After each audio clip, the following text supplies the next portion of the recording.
Reece James withdraws from international duty due to an injury he picked up in the Liverpool game. Chelsea ready £78 million bid for Antoine Semenyo. And Jamie Carragher said something about Chelsea that makes sense. What is going on today?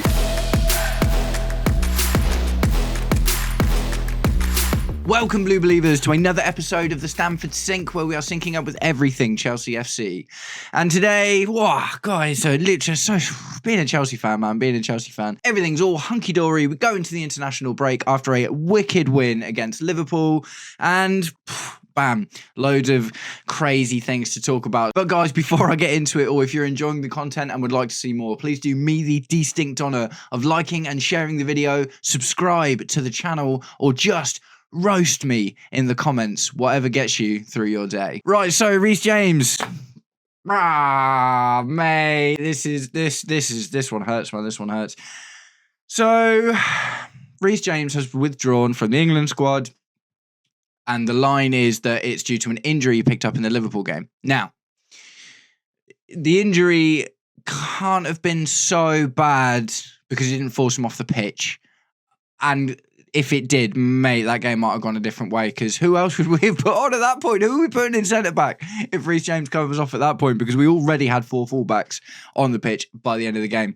So that in itself is just crazy to even think about. But Reece James has withdrawn. So now I'm trying not to be hyperbolic. I'm trying to think, okay, maybe this is actually just Chelsea. Maybe there was something. Maybe it's the same with as it was with Badiashile and Josh Hachiampong, where maybe he has felt something and the removal of him from the England squad is like precautionary. Because what I haven't seen yet is actually what the injury is. All in quotes on every, I've read like 4 articles about this, and they all say exactly the same thing. They just say sustained an injury during the Liverpool game in quotation marks. So could that be he felt a little bit of something and going away, and he would play? Do you know what I mean? If he's out there with the England squad, he's absolutely going to play, because he's easily the best right back that England have got at the moment. He's probably on the best form out of any of the options as well. What you got, like Trent Alexander-Arnold and Livramento, and I don't think Trent is going to be Thomas Tuchel's particular cup of tea anyway, because he doesn't put in a huge amount of defense. Well, he's not as good, he puts in the work, but he's not as good at it as someone like Reece James is, for instance. So yeah, man, like I say, I'm hoping this is just precautionary. So the only other thing we've been able to glean from the information so far is that Chelsea are going to use the international break as an opportunity to give him more tests.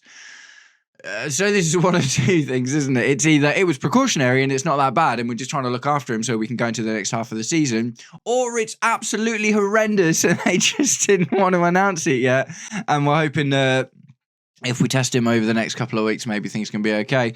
Oh, man. I literally just did like a whole video yesterday about why Chelsea's injury worries look like they're mostly resolving themselves after the international break. This still could be true. This still absolutely could be the case. There's, as of right now, at the time of recording, there is no indication specifically to say Reece James is going to be out for a really long time, or it's a really horrendous injury, or it's a flare-up of the injury he already had. It could be something different. Yeah, it could just be a little dead leg, or a little calf injury or something. Do you know what I mean? Not necessarily related to his shredded hamstrings that have been giving us jip for the last 3 years. Yeah, mate, that would be annoying, wouldn't it?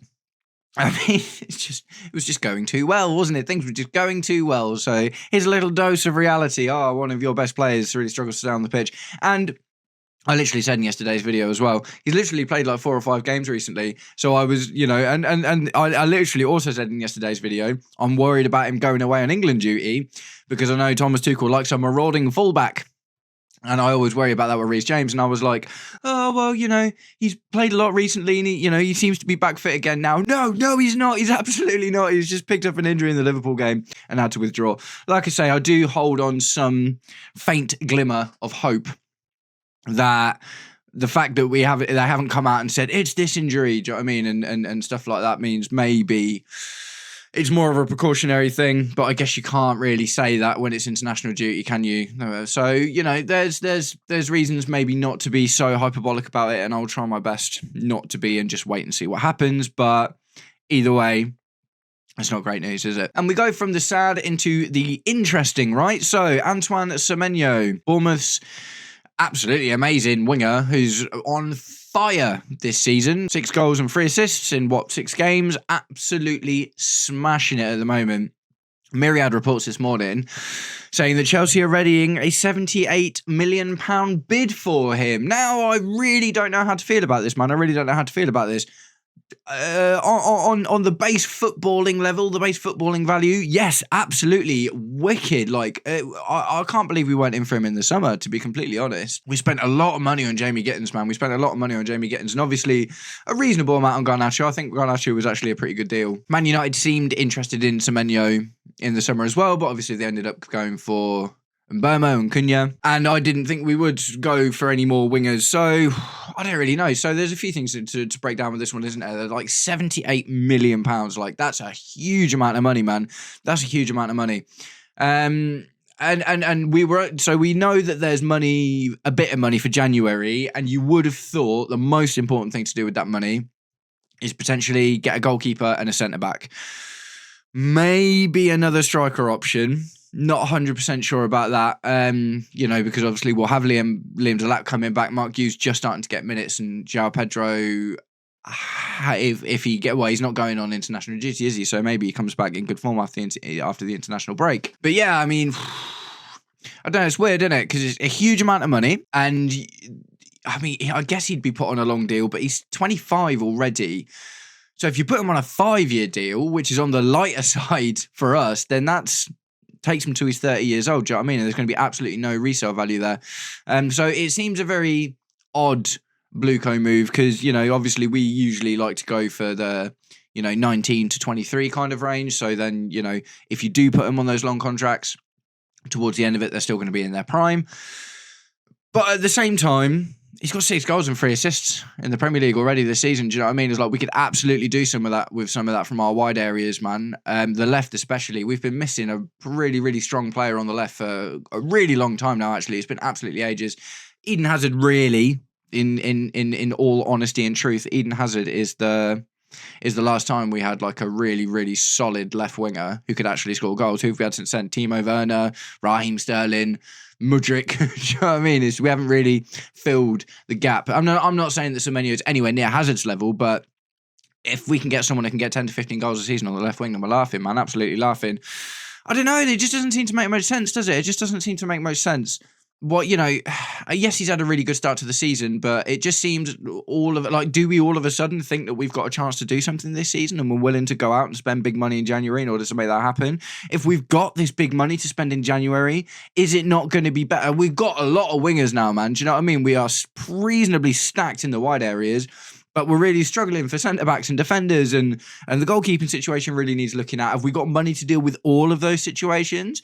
Or do we go and blow everything we've got on Antoine Semenyo and get us an extra 5 to 8 goals in the second half of the season, but still find ourselves playing 4 fullbacks and Robert Sanchez, do you know what I mean, in our defence, which ultimately is going to cost us a lot more than those extra goals would get us? Maybe it's just Blueco and the board's reaction to seeing how we won the Liverpool game, right? It's like, we've got no defenders, we'll just put loads of attackers on and then we can win games like that. Maybe they're like, we can win games like that all the time. We don't even need defenders. We'll just buy loads more attackers. I don't know. Like I say, as far as Semenyo goes himself as a player, I think he's great, man. Do you know what I mean? I think he's wicked. I think he adds to almost any team in the Premier League at the moment. Do you know what I mean? I think City could probably make good use of him. Liverpool pretty stacked, I guess, in their left wing situation, but Arsenal probably still would be pretty good with him. Do you know what I mean? I know they've just bought Eze, but he's more of an attacking midfielder. I think Semenyo would probably add to most teams in the Premier League at the moment, and particularly us. with Garnacho is just starting to look like he might be able to start making some things happen. Jamie Gittins had a good cameo display against Liverpool, but it's largely flattered to deceive up until then. So yeah, man, get a 9 goal involvement in 6 game bagsman on your left wing. Yeah, wicked idea. But if that's at the detriment of the other areas of the squad that need enforcing, like they wouldn't buy him a centre-back and we didn't go out for the keeper, but we've got 78 mil to spend on Semenyo without any resale value either. Do you know what I mean? minimum you put him on a 5-year deal. That takes him to 30. You're not looking at resale value at that point. You're looking at another Raheem Sterling situation, albeit probably less wages, but at the same time, do you know what I mean? If you buy Semenyo for 80 mil, then that's basically it, isn't it? Like, very few people are going to come in and try and take him off of your hands. So let me know what you think about it in the comments, guys. Like, are you like me? Do you like Semenyo, but you think it's just a bit of a weird one? It's like, personally, if I thought we only had 80 mil to spend in January, I would 100% say goalkeeper centre back, maybe even a midfielder, depending on Dario Sugo's situation as well, right? Selling Leslie Ugochukwu to Burnley all of a sudden doesn't look like such an amazing idea, does it? With our midfield depth being what it is, but that's the news. That's the story of it, guys. So let me know what you think. And from the interesting to the downright bizarre, Jamie Carragher has said something that Chelsea fans agree with. What is this world we're living in, man? So Jamie Carragher did his Sky Sports analysis of the Liverpool game, and he, in classic Jamie Carragher fashion, rather than talk about how good Chelsea were, he did mostly focus on how bad Liverpool were and how this situation with their defensive tactics allowing an extra man of the opposition to get in and score goals is becoming a bit of a problem. And it was quite interesting, man. It was quite interesting. Basically showing you that Liverpool are like defending in a 4-4-2, and that's leaving a spot open in the middle. Because they're having a centre-back free at the back, but obviously that in our case, that left Caicedo free in the middle to go and get that goal.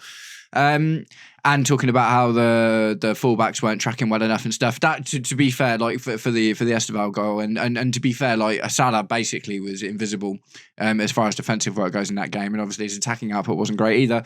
But yeah, either way, when it came to the situation about Enzo Maresca getting sent off, he actually said something that I completely agree with. I imagine the majority of you would completely agree with, and it is the fact that the red card is madness, essentially. And it really is, man. It really is. It's like so it's in the rules, right? If your manager is overzealous in his celebration or whatever, like, you can get carded, and he'd already had a card at this point.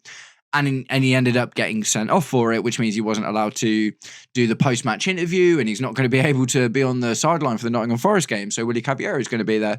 But Jamie Carragher said it, man. He was just like, you want to see that from your manager? And he said, he was like, I loved Maresca sprinting up and down the touchline.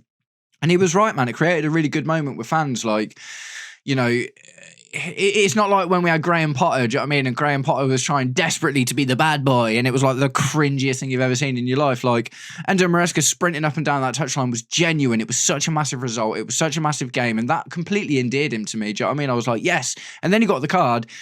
That helps with the endearment, if I'm honest. Like, I'm not more endeared, but you know, I'm more defiant in the fact that, like, what are you doing, man? So I do appreciate what Jamie Carragher said about that, because he literally said it. He was like, I loved it when Maresca did that. I loved it, and he's like, that's the thing that we want to see. That's the thing that I want to see in football is passion and emotion, and there's such a big part of what it's about, man. As well, do you know what I mean? It's like, how sad would it be if we get to this point in like 10 years, if things carry on the way they are, and it turns into golf. Do you know what I mean? Where it's like the fans aren't even cheering anymore, and the managers aren't allowed to do anything, and it's just, oh gosh, what a wonderful goal. Congratulations on scoring the goal. Do you know what I mean? It's like, you want to see banging the badge and running up and down and celebrating with the fans and stuff. And it's like, if there's like dissent from the manager towards the referees for an on-field decision, like a penalty or a free kick or something or anything like that, yeah, okay, fine, I get it. Do you know what I mean? Don't interfere with the game. Manage your team, but the on-field decisions are the on-field decisions, and you can't change anything to do with that, and dissent should be met with some sort of punishment for the managers. 100% agree with that. But celebrating, like, the taking your t-shirt off thing, I already still don't really understand, to be honest. Do you know what I mean? That's like an instant card if you like take your top off and go, whoa. You know, and this is just like an extension of that, like, fully clothed. Maresca's not even allowed to run up and down the touchline cheering, celebrating with the fans. An absolutely amazing moment of a last-minute goal against the Premier League champions after we've just come off the back of such a difficult run of form. Absolutely bizarre to me. Really, really crazy. Really, really bizarre. And like I say, man, even more bizarre that I agree with Jamie Carragher on something. Jamie Carragher, who has the agenda against Chelsea, do you know what I mean? The absolute agenda against Chelsea has, you know, he's been, at the end of the day, he's been fairly humble in this defeat from what I've seen. Like I say, he seems to be tactically, with his dissection of the game, he seems to be largely directing the focus of the loss at Liverpool's feet rather than talking about how good Chelsea have been. But he just said he really, really likes Enzo Maresca. And, like I say, man, I completely agree with him. I think you can't stop your manager from celebrating. Can you imagine like Jose Mourinho in the Premier League these days, man? He'd never be on the pitch. Like, he'd never be in the dugout ever. He'd literally just constantly be like banned managing from the stands because, running up and down and kissing the badge and all this and that and the other. It's just what he loves, isn't it? So, I don't know, man. Again, it's a weird one, isn't it? It's like, I do think a lot of the rules that come into football are a good thing. Do you know what I mean? Obviously, any rules that protects players, fitness and well-being, absolutely agree with that. I like the fact that only captains are really supposed to talk to the ref now. I think that's good as well, because I don't think getting a big group of players around a ref when he's made a decision should be allowed to happen. Do you know what I mean? It just makes the game take longer to get back into the swing of things. And it just seems silly to me. It's just like the decision's been made. If VAR hasn't overturned it, there's no point in talking to him afterwards. So just allowing making it so only the captain, like little rules like that. Yeah, like I'm totally game for that. I like stuff like, when they do decisions like for penalty shouts, for instance, if they, or like a red card or something like that. Not always, but sometimes they'll stop and they'll announce it over the tannoy. And the reason that they've done the decision is some of the things we started to see in the Club World Cup. I think it's good. Do you know what I mean? I do think lots of these new rules that are coming in are good. And a lot of them are aimed at trying to get more football out of the game, because there was a crazy stat, wasn't it? It was like, of the 90 minutes of a football match, the ball was only in play for like 46 of them or something. Do you know what I mean? Or not. So it was like, maybe even less than that. It was like less than half of the minutes available on the pitch, the ball was actually in play. So I do want to see more football out of the football that we've got. But this just seems silly, man. What's even like the justification for sending your manager off because he celebrated a goal? Like, mental to me, man, mental. And like I say, even more mental, that today I found myself in a crazy world where I agree with Jamie Carragher about something. So guys, I'm going to wrap it up there, but I'd love to know what you think about all of today's topics in the comments. Obviously, we'll see what happens with the Reece James injury. There might be more information even have come out by the time this video comes out, because I'm recording in the morning. Antoine Semenyo, yes, no, what do you think? Like, I really like him as a player, but all of a sudden, where's this 80 mil come from when we couldn't afford to buy Enzo Maresca a centre-back in a time that he obviously desperately needed one? And what is the world coming to when I agree with Jamie Carragher about something? And tell me what you think about managers getting cards in general, but getting them for celebrating with their teams, man. Like, even if you're not a Chelsea fan, if you've happened to find yourself here and you're not a Chelsea fan, I'd really like to know what you think about this kind of stuff. Nice one, guys. I'm going to wrap it up there. Thanks very much for sticking around until the end of the video. If you did, I hope you're all having a wicked, wicked day, and I'll catch up with you very, very soon. Take it easy. Peace.